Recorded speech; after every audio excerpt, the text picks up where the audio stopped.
Assalamualaikum warahmatullahi wabarakatuh. Hai guys, apa kabar semuanya?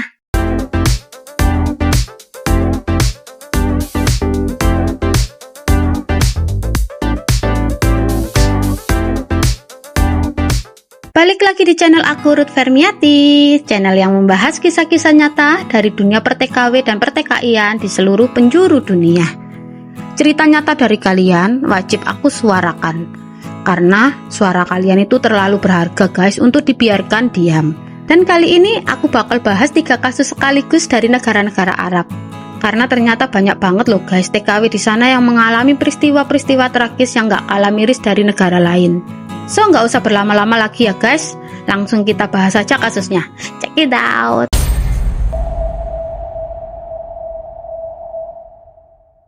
Kasus yang pertama namanya Lidiawati, usia 34 tahun, seorang ibu asal Karawang, Jawa Barat, yang punya harapan besar saat memutuskan merantau ke Arab Saudi.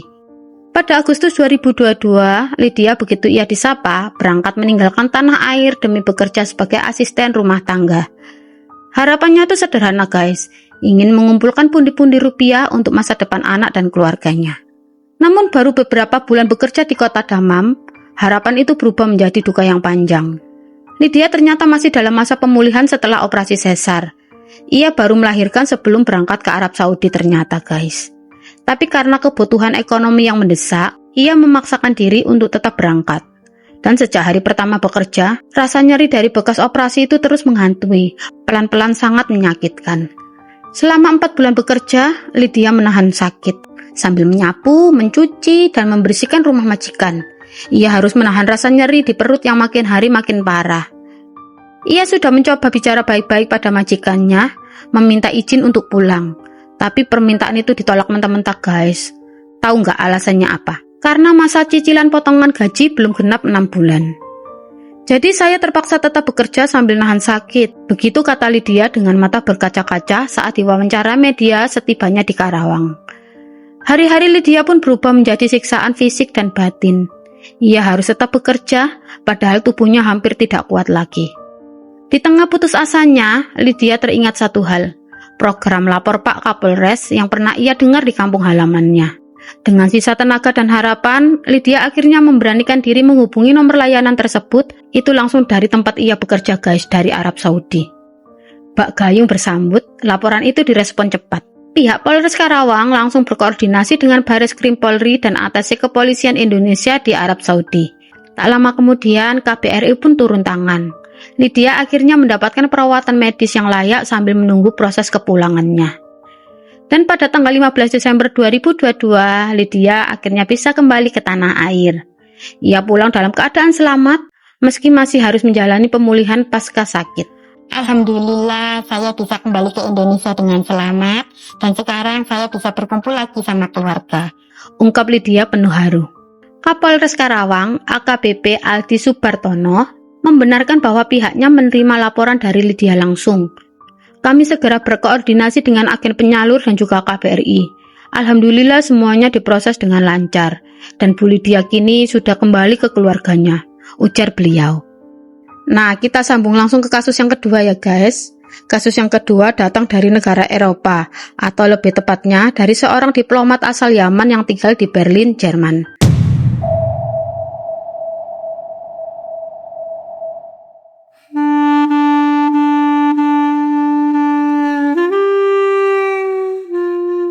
Kejadian memilukan ini berlangsung antara tahun 2004 hingga 2007. Menimpa seorang wanita asal Flores, Nusa Tenggara Timur. Namanya kita samarkan saja ya menjadi Dewi Hasniati, usianya saat itu 30 tahun. Berbekal harapan ingin hidup lebih layak, Dewi menerima tawaran kerja sebagai asisten rumah tangga. Ia tidak tahu bahwa langkahnya menuju Eropa justru akan membawa luka dan penderitaan yang sangat tajam.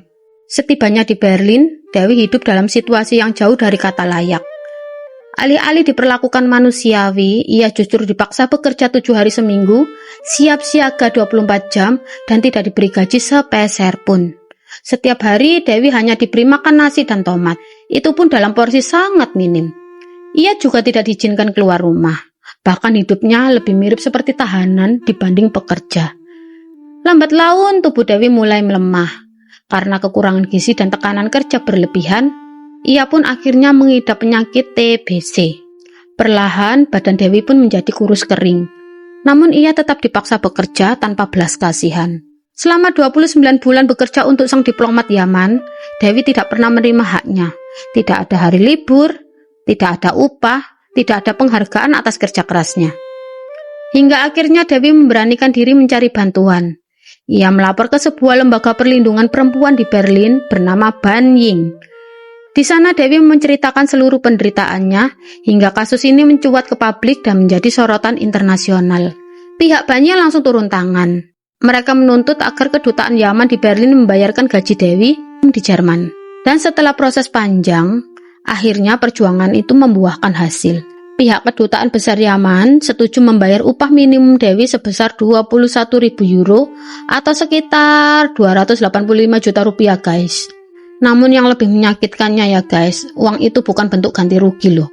Bukan pula kompensasi atas penyiksaannya, melainkan murni hanya upah minimum yang seharusnya sudah Dewi terima sejak awal. Menurut keterangan Nevedita Prasad, koordinator Ban Ying, kami sudah mendapatkan pernyataan tertulis dari pengacara kedutaan Yaman. Uangnya akan diserahkan kepada Dewi.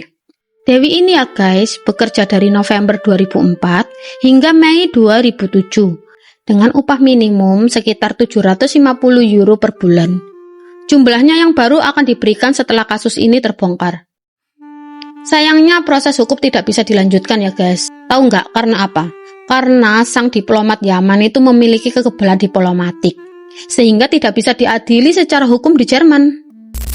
Nah ini ya guys, kasus yang ketiga, sebagai penutup rangkaian cerita kita kali ini.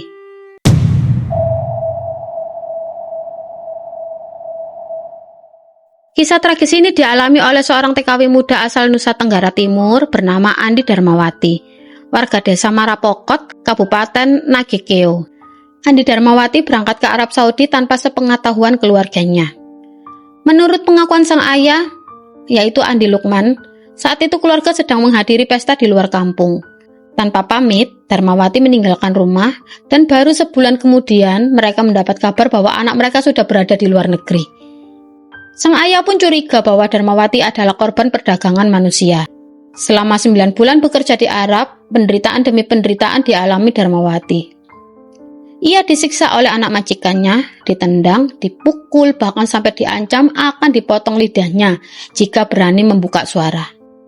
Ponsel pun tidak boleh dipegang dan jika ketahuan bicara dengan siapapun, gajinya tidak akan diberikan. Ia pun merasa terjebak seperti berada di penjara. Tapi dengan keberanian luar biasa ketika ada kesempatan, Darmawati akhirnya merekam pengakuannya lewat TikTok dan videonya pun viral. Assalamualaikum teman-teman yang di TikTok, yang di Indonesia atau tidak di sini Arab TKW. Kalian pernah merasakannya tidak di sebuah cerita nih? Mungkin ini video terakhirku untuk keluargaku yang diperbuat, untuk orang tuaku dan saudara.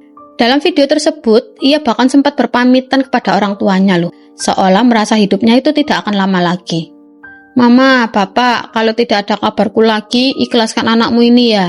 Ia bahkan rela menyerahkan sisa uang 4 juta hasil kerjanya hanya agar ia ingin pulang guys.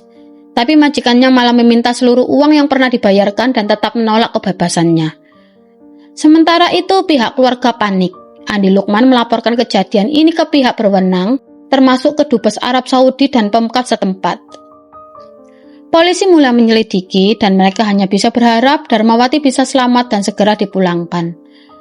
Satu hal yang menyedihkan dari kasus ini adalah ya guys, dia itu berangkat secara diam-diam, artinya kemungkinan besar ia di-hire secara ilegal, mungkin oleh agen yang menipunya dengan janji manis, dan begitu sudah berada di luar negeri, dia benar-benar tidak punya daya. Setelah aku cari ya guys, berita terbaru tentang kondisi Darmawati belum juga muncul. Akun TikToknya yaitu @darmawati9708 juga sudah tidak aktif. Video terakhirnya itu berakhir di tahun 2024. Jika di antara teman-teman ada yang tahu kabarnya, boleh dong tinggalkan info di kolom komentar ya. Karena kita semua di sini berharap semoga Mbak Darmawati bisa pulang dengan selamat. Nah, itu tadi ya guys, 3 rangkaian kisah pilu yang dialami oleh sahabat-sahabat kita sesama TKW Indonesia. yang harus menghadapi nasib kurang beruntung di tangan warga Arab. Terus menurut kalian, dari ketiga kasus tadi, mana yang paling bikin kalian ikut sedih? Tulis pendapat kalian di kolom komentar ya, nanti bakalan aku baca satu persatu. Kalau menurutku pribadi, ketiganya itu sama-sama miris guys. Tapi yang bikin aku geleng-geleng kepala itu adalah kasus yang kedua. Bayangin aja loh, majikannya itu seorang diplomat. Seharusnya dia itu orang yang paham hukum, paham hak-hak kemanusiaan, dan tapi ternyata apa? Kekebalan hukum malah disalahgunakan. Jabatannya dijadikan topeng untuk menutupi kekejamannya. Terima kasih banyak guys buat kalian yang sudah nonton videoku ini sampai selesai.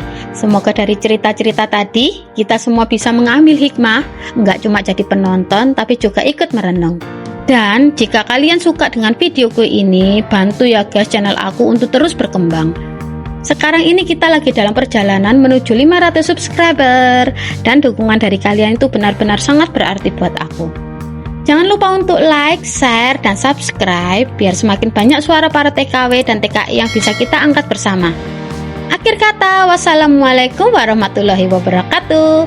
See you di my next video. Bye-bye.